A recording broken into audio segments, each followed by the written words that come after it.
একদিন সন্ধ্যাবেলায় অঞ্জলি বাথরুমে স্নান করছিল এবং তার সৎ ছেলে বিশাল তাকে লুকিয়ে লুকিয়ে দেখছিল।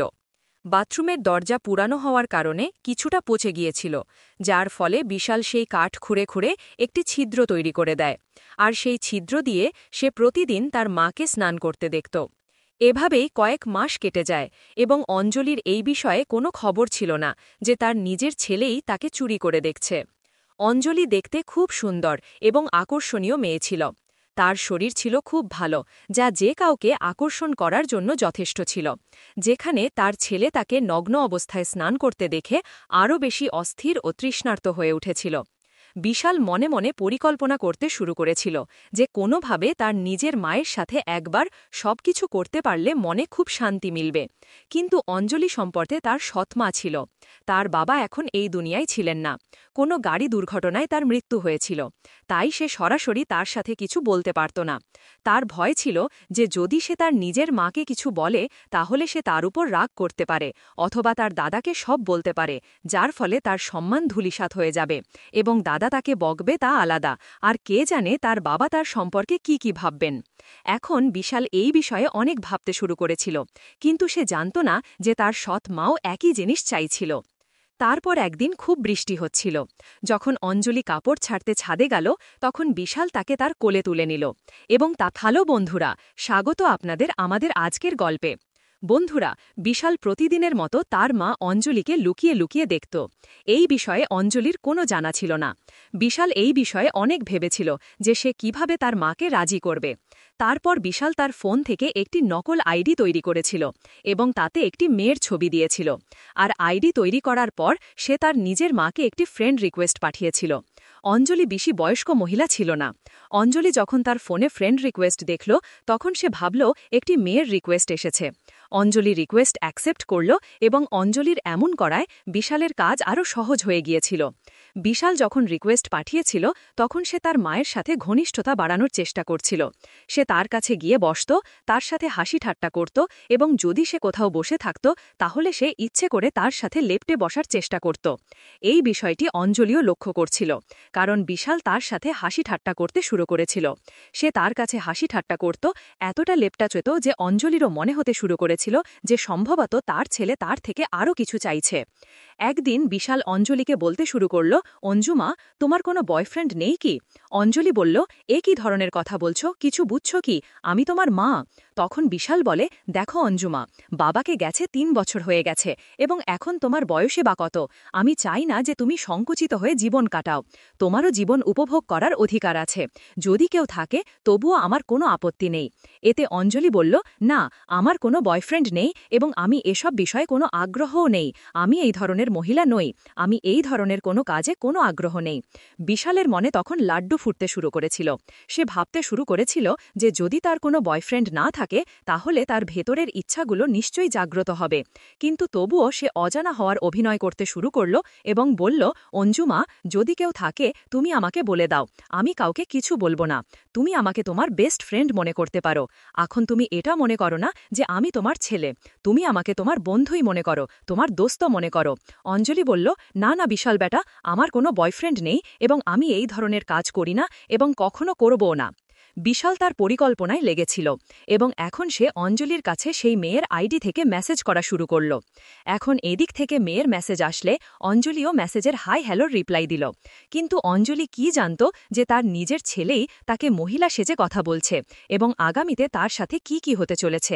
বিশাল অঞ্জলির সাথে মেসেজে কথা বলতে বলে, তোমার কোনো বয়ফ্রেন্ড আছে কি এবং তুমি কি কখনো কারোর সাথে সম্পর্ক স্থাপন করেছ? অঞ্জলি মানা করে দেয় এবং বলে, আমার এসব বিষয়ে কোনো আগ্রহ নেই। ঠিক তখনই বিশালের তরফ থেকে একটি মেসেজ আসে এবং বলে, তোমার একটি বয়ফ্রেন্ড বানিয়ে নেওয়া উচিত। তার সাথে তুমি সব কিছু করতে পারো। এতে তুমি খুব ভালো বোধ করবে এবং অনেক আনন্দও পাবে। আর আমি তো আমার ছেলের সাথেই অনেক উপভোগ করি। যখনই আমার ইচ্ছা হয় আমি আমার ছেলেকে আমার কাছে ডেকে নিই এবং তারপর আমরা মা ছেলে একসাথে সব কিছু করি। এই কথা শুনে অঞ্জলি বিস্মিত হয়ে জিজ্ঞাসা করল, তুমি কি তোমার নিজের ছেলের সাথে এসব করো? তখন ওই পাশ থেকে উত্তর এলো, হ্যাঁ, আমি আমার ছেলের সাথেই উপভোগ করি। বাইরের কোনো পুরুষ বা ছেলের উপর আমার বিশ্বাস নেই। কে জানে কখন কে প্রতারক হিসাবে বেরিয়ে আসবে। তাই আমি আমার নিজের ছেলেকেই বয়ফ্রেন্ড বানিয়েছি এবং তার সাথে অনেক উপভোগ করি। আমরা মা ছেলে যখনই ইচ্ছা করি একে অপরের সাথে উপভোগ করি এবং আমাদের জীবন এইভাবেই কাটাচ্ছি। বন্ধুরা, এখন অঞ্জলির মনেও এই ধরনের চিন্তা আসতে শুরু করেছিল। সেও ভাবতে শুরু করেছিল, যদি সেই মহিলা তার ছেলের সাথে এসব করতে পারে, তাহলে আমিও কেন আমার ছেলের সাথে এই ধরনের সম্পর্ক গড়ে তুলে দেখি না। যাই হোক, সে তো আমার সৎ ছেলে, কিন্তু নিজের ছেলেকে এটা বলার সাহস তার ছিল না।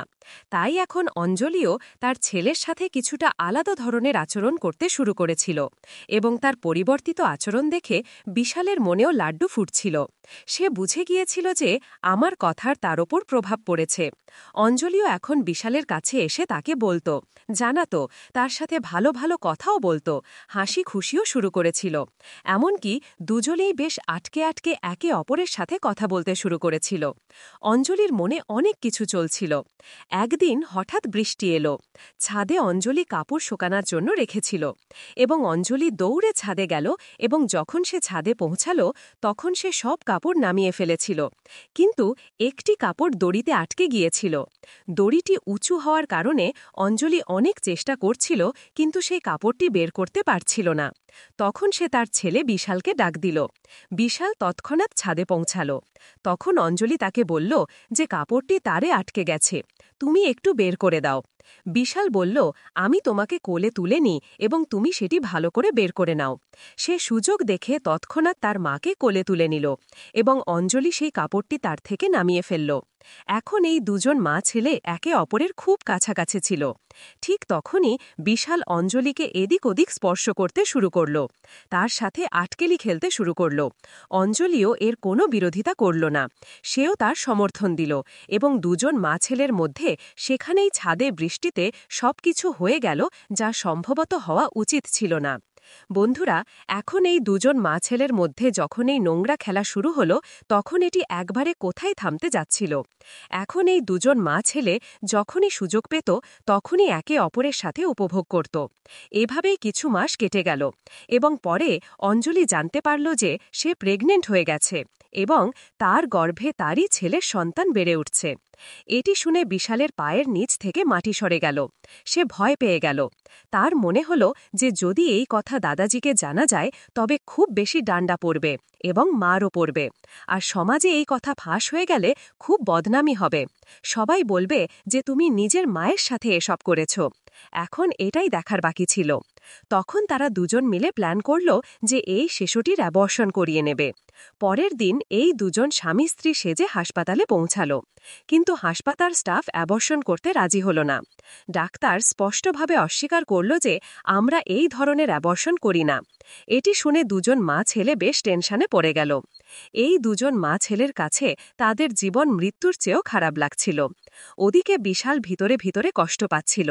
তার মনে হচ্ছিল যে যদি এই কথা সবাই জানতে পারে তবে সমাজে তার ইজ্জত নষ্ট হয়ে যাবে এবং সে কারো সামনে মুখ দেখানোর যোগ্য থাকবে না।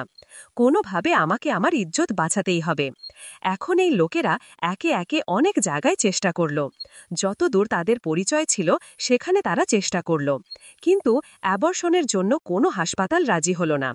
যেখানেই তারা যেত প্রতিটি হাসপাতাল বলতো যে তুমি অন্য কাউকে নিয়ে এসো, তোমার বাড়ি থেকে কোনো সিনিয়র বা বড় কাউকে নিয়ে এসো। দিন কেটে যেতে লাগল। বিশাল এখন মনে মনে খুবই বিরক্ত হতে শুরু করেছিল এবং রেগে যেতে শুরু করেছিল। তখন বিশাল একটি প্ল্যান করল এবং তার মাকে বলল যে তুমি কাল আমার সাথে একটি নতুন জায়গায় যাবে, সেখানে আমি তোমাকে নিয়ে যাব। সেখানে তোমার অ্যাবর্শনও হয়ে যাবে এবং সহজেই আমরা এই সমস্যা থেকে মুক্তি পাব। অঞ্জলি পরের দিন বাড়ি থেকে পার্লার বলে বেরোল। কিছুক্ষণ পর বিশালও কলেজ বলে বেরিয়ে গেল। কিছু দূর গিয়ে দুজন মা ছেলে মিলিত হল। বিশাল অঞ্জলিকে বাইকে বসালো এবং তাকে জঙ্গলের দিকে নিয়ে যেতে লাগল। যখন তারা জঙ্গলের দিকে যাচ্ছিল তখন অঞ্জলি তাকে জিজ্ঞাসা করল যে এই পথ তো জঙ্গলের দিকে যাচ্ছে, আমরা কোথায় যাচ্ছি? তখন বিশাল বলল, চিন্তা করো না, যে হাসপাতালটি আছে তা একটু ছোট এবং এই জঙ্গল পার করলেই সামনে একটি হাসপাতাল আসবে। সেখানেই আমি তোমার অ্যাবর্শন করিয়ে দেব এবং সেখানেই আমাদের এই সমস্যার মূলও শেষ হয়ে যাবে। জঙ্গলের মাঝে তারা পৌঁছে গেল এবং একটি ধ্বংসাবশেষের মতো বাড়ি দেখা গেল। বিশাল সেখানেই গাড়ি থামাল এবং অঞ্জলিকে বলল, এখানেই নামো, ডাক্তার সাহেব এখনই আসছেন, এখানেই তারা আমাদের নিয়ে যাবে। দুজন সেখানেই বসে রইল। তখন বিশাল তাকে বলতে শুরু করল, এখন তো অ্যাবর্শন হতে চলেছে, তাহলে কেন আমরা আর একবার এনজয় করি না? অঞ্জলি কথা শুনে তাকে মানা করে দেয়। সে বলতে লাগল যে এখন আমরা এত বড় সমস্যার সাথে লড়াই করছি আর তোমার এনজয় করার ইচ্ছা জেগেছে, এসব এখন ঠিক নেই। কিন্তু বিশালের জিদের সামনে অঞ্জলিও হার মানল এবং এই দুই মা ছেলে সেখানেই ধ্বংসাবশেষে একে অপরের সাথে এনজয় করল। এনজয় করতে করতে বিশাল তার পিছনের পকেট থেকে কিছু বের করে অঞ্জলির মাথায় কয়েকবার মারল, যার ফলে অঞ্জলির মৃত্যু হল এবং সে অঞ্জলিকে সেখানেই কবর দিল। সেখান থেকে সরাসরি সে তার বাড়িতে এসে চুপচাপ বসে রইল এবং এমনভাবে থাকতে লাগল যেন কিছুই হয়নি। যখন সকাল থেকে সন্ধ্যা হয়ে গেল এবং অঞ্জলি বাড়িতে ফেরেনি, তখন দাদাজির টেনশন বাড়তে লাগল। তিনি জিজ্ঞাসা করতে লাগলেন, বিশাল, তুমি কি অঞ্জলিকে দেখেছ? অঞ্জলি এখনও কেন ফেরেনি? একটু খোঁজ করো। তারপর সব জায়গায় অঞ্জলিকে খোঁজা হলো, কিন্তু সে কোথাও পাওয়া গেল না। ধীরে ধীরে দিন কেটে গেল, পুরো রাত কেটে গেল, কিন্তু অঞ্জলির কোনো খোঁজ পাওয়া গেল না। তখন পরের দিন দাদাজি পুলিশের কাছে গিয়ে রিপোর্ট করলেন। তখন পুলিশ তাদের তদন্ত শুরু করল। পুলিশ অঞ্জলির পার্লারে গিয়ে খোঁজ নিল। অঞ্জলি সেই দিন পার্লারে আসেনি। পুলিশ তো পুলিশই, তার সন্দেহ সবার ওপর হয়। পুলিশ বিশালের কলেজে গিয়ে জিজ্ঞাসা করলে জানা গেল যে সেদিন সে কলেজে আসেনি। তখন বিশালকে জিজ্ঞাসাবাদ করা হলো যে তুমি সেদিন কোথায় গিয়েছিলে? তখন বিশাল বলল, আমি কলেজ পর্যন্ত গিয়েছিলাম, কিন্তু আমি ফিরে এসেছিলাম, আমি কলেজের ভিতরে যাইনি। পুলিশ তাকে বেশ কঠোরভাবে জিজ্ঞাসাবাদ করল, কিন্তু সে তখনও ভেঙে পড়ল না। তাই পুলিশের ধারণা হল যে হতে পারে এতে সে জড়িত নয়। ধীরে ধীরে এই বিষয়ে অনেক সময় কেটে গেল, কিন্তু কেস এখনও কোনো সিদ্ধান্তে পৌঁছাতে পারেনি। তারপর একদিন অঞ্জলির সম্পর্কে তথ্য সংগ্রহ করতে চাইলেন। তখন পুলিশ এই কেসকে নতুনভাবে দেখতে শুরু করল এবং অঞ্জলির পুরনো থেকে পুরনো সোশ্যাল মিডিয়া অ্যাকাউন্ট খুঁজে বের করা হল এবং সোশ্যাল মিডিয়া অ্যাকাউন্টে একটি নতুন আইডি পাওয়া গেল, যে আইডি থেকে বিশাল তার সাথে মহিলা সেজে কথা বলত। তার আইপি অ্যাড্রেস থেকে বিশালের খোঁজ পাওয়া গেল যে এই আইডি বিশাল চালাচ্ছিল এবং সে নিজের মায়ের সাথে এইভাবে সোশ্যাল মিডিয়ার মাধ্যমে কথা বলছিল। পুলিশ তৎক্ষণাৎ তাকে গ্রেফতার করল। বিশালকে গ্রেফতার করার পর যখন পুলিশ তাদের পদ্ধতিতে তাকে জিজ্ঞাসাবাদ করল এবং কঠোরভাবে এগিয়ে এলো, তখন বিশাল পুরো ঘটনা পুলিশের সামনে বলল এবং কথা শুনে তার দাদাজি এবং অঞ্জলির বাবার পায়ের নিচ থেকে মাটি সরে গেল যে এই দুই স্বগোত্র মা ছেলে একে অপরের সাথে এই ধরনের কাজ করছিল। এবং যখন মা প্রেগনেন্ট হয়ে গেল, তখন সৎ ছেলেই মাকে মেরে ফেলল এবং তাকে কবরও দিল। বন্ধুরা, এই গল্পের উদ্দেশ্য কারও অনুভূতিতে আঘাত করা নয়, কোনো ধরনের অনৈতিকতা বা অশ্লীলতাকে উৎসাহিত করা নয়। এই গল্প একটি বার্তা হিসাবে সমাজকে সচেতন করার জন্য বলা হয়েছে, যাতে মানুষের মধ্যে সচেতনতা ছড়িয়ে দেওয়া যায়, মানুষ যাতে জানতে পারে যে সমাজে কী ধরনের অপরাধ ঘটছে। তাহলে বন্ধুরা, আজকের গল্প কি কেমন লাগল? যদি ভালো লাগে তাহলে দয়া করে ভিডিওটি লাইক করুন, কমেন্ট করুন এবং চ্যানেলটি সাবস্ক্রাইব করতে ভুলবেন না। ধন্যবাদ।